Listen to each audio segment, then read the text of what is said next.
that means you are on your journey in pursuit of your destiny alone. God is not there.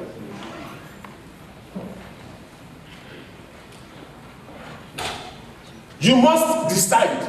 First of all, do what? Have a godly thought. When you are sure that your thought is a godly thought, when you make up your mind about something, follow it through. Don't have plan B.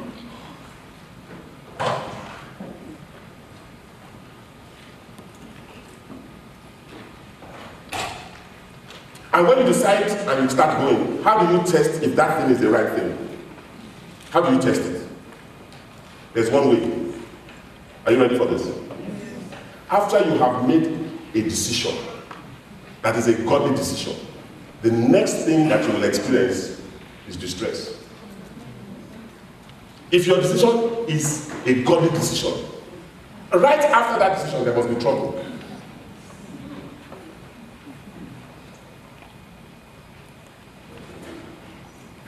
I'm not talking about little decisions.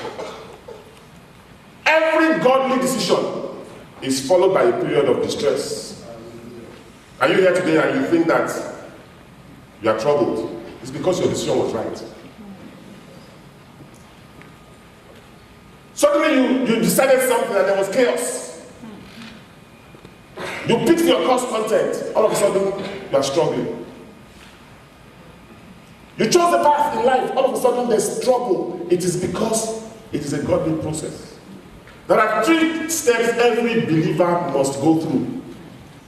Decision, development, before demonstration. When you decide, and it's a godly decision, God will have to develop you for your decision. It is like you start a journey at the beginning of a hill, of a mountain, then you start to climb. The process of climbing to the mountain top, which is the point of demonstration, will have to go through a process of development. And that development is stressful. That development is painful. That development is when you sweat. It is when you think that there is no God. It is when you think that you are alone in the wilderness. It is the only process that God takes all of us through. I wish somebody told you this. Maybe you would have been less discouraged for that other decision that you made. Maybe if you tell our people that are giving their life for the first time that the moment you give your life, if you decide to live for Jesus, expect trouble. Because you have to let go of some things, and it could be stressful.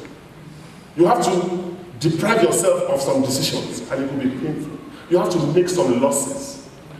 Every decision, the day I decided to become the pastor of this church, I started distress. I became less than I was supposed to be. It's a choice. Because there has to be a process of development. But let me tell you something. After development, there's demonstration. At the end of the day, you will get to the mountaintop. Amen. When you are in the path of God's plan, you will get to a place where they will see you in your glory. Amen. But let me warn you again, nobody stays on the mountaintop. Most of your lives will range between decision and development. There's no nourishment at the mountaintop. It's dry. So when you stay on the mountaintop for a while, you have to go back again, make another decision, and climb up again. When you get there, you rejoice for a little while, and then you go back again. That is our life. That is our story. And that is why the Bible just has said there are 7 years of fat cows and 7 years of lean cows. It is a cycle of life. You have to understand it if you are going to be a positive person. The purpose of distress is to develop you. Take any Bible character, anyone, anybody you want in the Bible. Pick any character and you will see that they went through this process before they became demonstrated. Moses, the day he decided that he wanted to be a deliverer, he became a fugitive. Joseph, the day he decided that he was not going to allow Potiphar's wife to pollute him, he ended up in jail.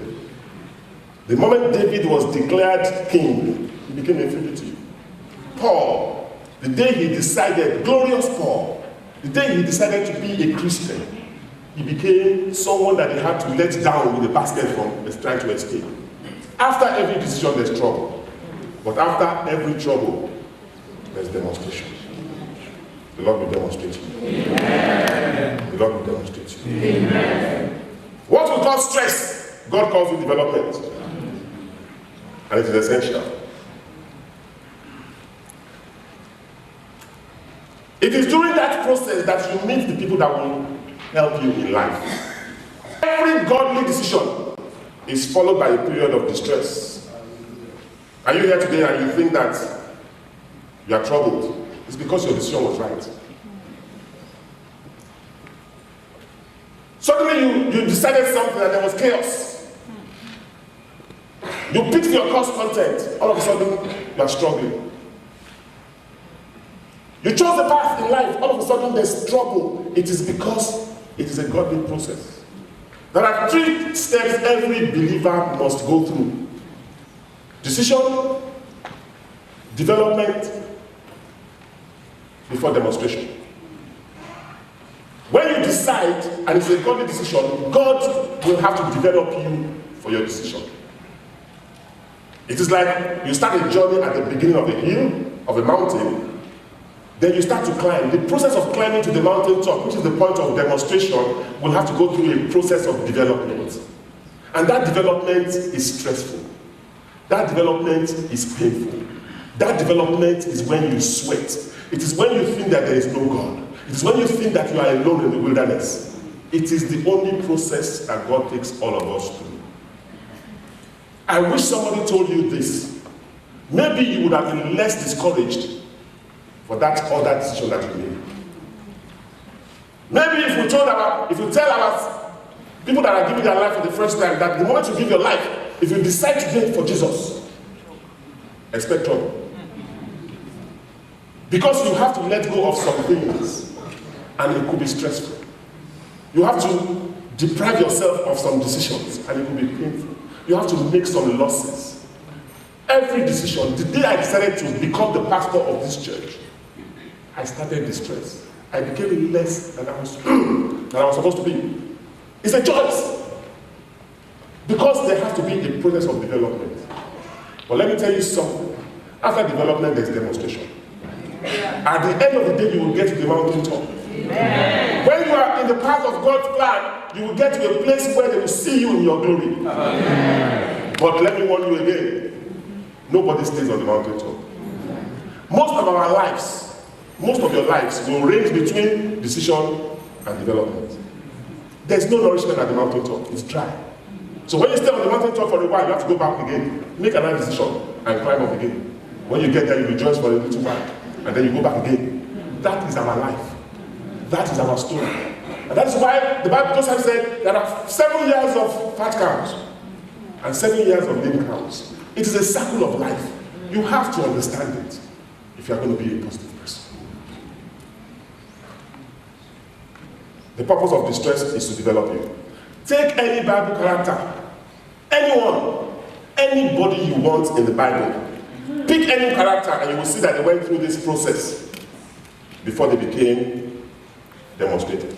Moses, the day he decided that he wanted to be a deliverer, he became a fugitive.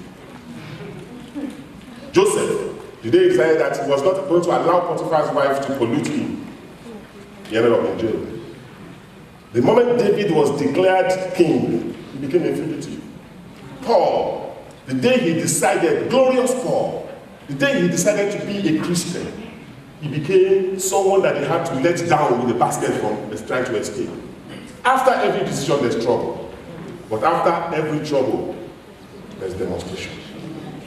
The Lord will demonstrate you. Amen. The Lord will demonstrate you. Amen. What we call stress, God calls it development. And it is essential. It is during that process that you meet the people that will help you in life. This morning, because of time, I have more to say, but I will stop. If you want us to dig deeper into this, come on Wednesday. We will break it down. It will be interactive. We will discuss it. But for now, I hope you have been your thinking. I hope that I have been able to change your mind about one thing that you are worried about this morning. I pray that your decision process will be different. For now, I hope that as you bow your heads, you will make one more decision this morning.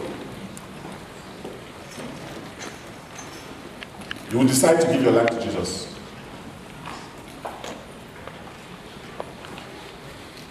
Yes, you may have done it in the past, but this morning I'm asking for that new decision that doesn't have a plan B. Maybe in the past you have partially decided, and in those times you did not give up anything. Maybe that was why when you gave your life in decision you never experienced any distress, because there was nothing that you gave up. No pain. The decision I'm asking you to make this morning or this afternoon is a different one. I want to confess to you, it comes with distress. Because you have to be developed. It comes with stress a little bit for a while because you have to make changes. And to make changes will be hard. But after that, there's a demonstration. And that makes it all worth it. It's a better decision. So I'm not going to ask you to stand up this morning. I want you to come to this altar. It is a time of decision. If you are here this morning and you want to decide, in spite of all I have told you, in spite of the pain, in spite of the pressure, in spite of the anguish that you may experience, but you want to do it, you don't want to have a plan B. The other times that you have made this decision, you had a plan B and you are living with the alternative plan. So you felt no pain. I am saying to you this morning, you will feel pain, but it is worth it. And because I am saying it in such a dramatic way, I'm not just going to let you go. I want you to come out and kneel down on this altar and decide for Jesus. Say to him yourself that this is it, this is it. This is it. I am totally committed to you now. There's no plan B. Come what may, I will suffer the consequence because I want to see the demonstration. If you are here this morning and you want to make this awesome decision, just come towards me. I want the choir to come and sing. Come. Oh, come. Come towards me. That's your decision this morning. If you want to decide that, look, I have tried other things. Yes, they were easier. But I want to come to the creator of my heart. I want you to come to the one who can save me. Just come. Come. Maybe your last chance. I said earlier today that we should take him back, him again, because it was a desperate time. Just come. Just kneel down and talk to God. Don't talk to me. Just come. Just come. Why? I have decided. Come. Come home. Come home.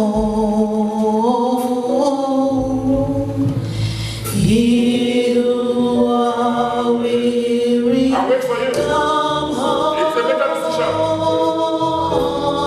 It's going to cost you.